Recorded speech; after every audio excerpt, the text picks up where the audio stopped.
Hi, so today I'll be investigating what we can learn from looking at trees out and about, how we can take that knowledge and sort of use it for our trees that are potted, like this ruby cascade, for example.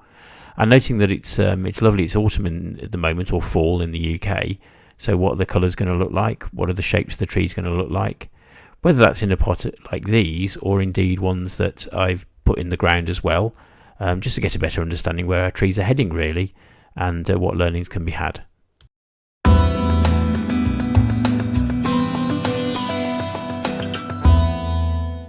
Hi there maple fans, and in this series of videos I'll be sharing what I do throughout an entire year on a monthly basis. Please note that these months are based on UK timings, but of course can easily be adapted to anywhere else in the world. So this is a day out to Westonbirt Arbouretum with my two daughters and my grandson. Really nice day, great weather, and just sort of seeing where we are this year. So the first learning for me is that every year is different. Actually, everything's a little bit behind, I think. Many of the trees will be a bit more colourful probably in a week or two. But another learning is they do change at different rates. And when they're actually in the process of changing, like this tree here, that makes life really interesting. Great to actually get inside them, appreciate the light coming through the leaves because it's absolutely wonderful. And just enjoy a really nice day. The problem is in the autumn, or the fall as you'd say in America, is that, you know, to get a really nice day that's not freezing cold and some sunshine to sort of show off these lovely colours is relatively rare. So another learning really is, if you are anywhere near these places, be flexible, jump in the car, get down there, and also go multiple times really, because, you know, things change over time. The trees in this arboretum are very old. Interesting there that one is many decades old and is absolutely huge, where this little dissectum here, they just never get that big.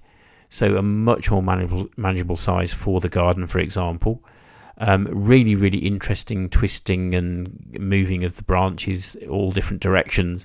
That's how these dissectums kind of are really. And again, it's something that's in a pot in your garden will remain a manageable size for many years to come, which is absolutely lovely. So another tree here to enjoy. Slightly different location, more sunshine. Another thing to say really is that trees in the ground will change their colour in the fall or autumn later on as a general rule really than ones in pots. It's almost like the pots are affected by cold, they're affected by extremes of temperature more, so it triggers the trees into their kind of autumn mode like this. But here we have one well into the autumn colours. There are even some in the arboretum that have almost gone over. They're quite bare of leaves as well. So again, you know, the more times you can go and visit, the better, because things are always different. And also year on year, different species of trees will react differently to the different seasons, to be honest. So again, moving from a tree with a really upright habit, which would be upright whether it's in a pot or the ground, the habits are basically the same, to Crimson Queen here, which is a dissectum. Again, this sort of very low weeping little habit there. As you can see, these are very old trees, small enough to actually be planted therefore in little groups, which is really quite nice as well. So that's a possibility for the garden, which looks lovely. As you can see there, the exposure here to the elements varies immensely. They will, in these exposed conditions, sort of weather more. And at the back, you've got another Acer, which is almost bereft of leaves. So again, you know, changes in location, changes in cultivar, just the effect of the wind differently on them. Perhaps this is more exposed, can always make a difference. But of the leaves that are left, they look absolutely lovely. So if you go and visit this arboretum, if you're lucky enough to be in the UK, it's worth noting that this side of the arboretum, which is kind of on the west side as you go in, is the newer cultivars. So I actually have this Acer Sharon as well. Lovely sort of dark reddy green pattern leaves all year round really, but they just really come into their own in the autumn. Magnificent tree, quite spreading though, so it will take up quite a bit of space. Another one here called Killarney actually, which a couple of seasons ago was the most beautiful vivid orange, and you can just about see that starting here. But again, if you plant that out in your garden, you're going to need a lot of horizontal space, because that's just the habit of the tree. And likewise in a pot, it's going to develop a similar kind of habit. Another one here called Syrio, which is a bit of a watch out really. You can see my daughter's there with the baby buggy as well, and you can see that is a substantial tree.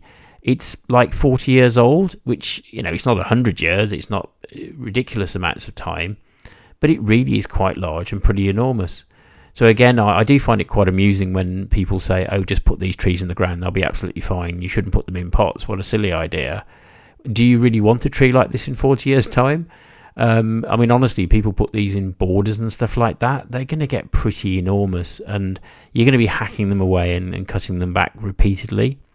Whereas in fact, what we can learn is that, choosing the right cultivar in the first place, like this fella here, it's probably a similar age, it's decades old at least, but look at the size difference, totally different. So by really thinking ahead and picking as we go, this makes an enormous difference really. So in fact, according to the label there, it's only 1 year younger than the previous tree, the Syrio. What an enormous difference. That could fit in many a garden where the other one certainly wouldn't. And just to say, if you'd like to come with me on my Acer journey, please do like and subscribe to my little channel, it really, really helps. I've also recently set up a Patreon site, so that's a great way of supporting me too, and help out with some of the costs of my excursions really. There's also the offer of some personal help, if you'd like it, either in a group format or at a one-to-one basis. So we have another dissectum here, and exposed to the elements, the lichen on the trees looks really quite nice, to be honest with you. Again, you get quite a lot of dieback on these because that's just the nature of being in an exposed position. And of course, again, they're really quite old, but absolutely awesome colours. Looks really, really good. The trouble is, if you go back in a few weeks, this might have lost all its leaves and other trees might be better. So it's again trying to get there and timing it just to perfection, really. So looking at this Edisbury here, lovely, lovely tree. Old again. It's nice actually because the plantings are a similar age, so you can sort of see relative heights and shapes and growth rates across the different trees, to be honest with you. But that's just a monster. It's absolutely huge. So rule of thumb is the very tallest trees, you probably want to keep them in pots in most people's gardens. Certainly in the UK, we just don't have the space. But it's really, really good to be aware of habit and how things work, because this one at least is quite different. So it's sort of more of an upturned vase habit. The branches go more vertically than, say, the Syrio do. So, you may have a bit more space. It's going to grow on top and over things. Whereas this example here, this little fellow, lovely tree as well, but very sort of wide and sprawling, quite an open structure though, so you can sort of see through it. But again, it's really a very different proposition to having a very vertical sort of R-shaped tree. And what you can also see to bear in mind as well is that next to it, that's actually a different side to the tree, and it responded sort of quite differently to the other side. So autumn is sort of coming sooner to this side than the other really, so the angle of the tree can make a huge difference. What you've got though is another tree that is very much alongside it as well, and the whole of that tree is much more further in its development, to be honest. So again, things will vary. It's not just position, it's not just location, it's the cultivar that you're actually talking about that really does go alongside with it. So a lovely tree there, and very, very different to and a good planting actually in combination with the previous one. So this is Cotonuito, a lace leaf tree, or a harp leaf tree to be more accurate. Absolutely lovely. Some new growth on there actually, because the leaves start quite fat and then they get thinner as they age. So that's put on some growth in the autumn, which has been relatively mild. So that is another factor of how these things are going to progress. Quite bushy, but nowhere near as big as some of the trees around it. And noting as well, which is interesting, that there are very tall pine trees you can just about see in the background there that offer shade to these. So this is almost like the perfect type of location. This has been done very deliberately to keep them out of direct sunlight. But this is my Cotonuito at home, which is completely different. So again, if it's a potted tree, it's going to be affected by the winter a lot sooner. Just bear that in mind when you go to visit these locations, to be honest with you. Though, as here, we're not quite where we need to be. There's already leaves falling though, so again it's a balancing act to decide when to go and visit, really, to be honest. The leaves on the ground look really pretty, to be honest, when there's a covering of them, so that can work nicely too. But some lovely selections here. If you can get to an arboretum, is one local to you, very, very worthwhile. And you'll sort of see trees every time you go that you haven't kind of seen before. There's that many. We're very lucky in the UK. This is Westonbirt in sort of South Gloucestershire. This is about the best collection of acers in the Western Hemisphere. So something to be really, really proud of, to be honest. So just heading over to the other older side of the Arboretum. For anyone going here, you can't take dogs on this side, strangely, but you can the other side. So it is sort of partially dog friendly, which is cool. Nice little tree here. It's a purpureum. So basically, many of the trees on this older Arboretum are actually the seedlings or descendants of the original trees that were planted. Because as we'll see later on in the video, there's some really old stuff here as well.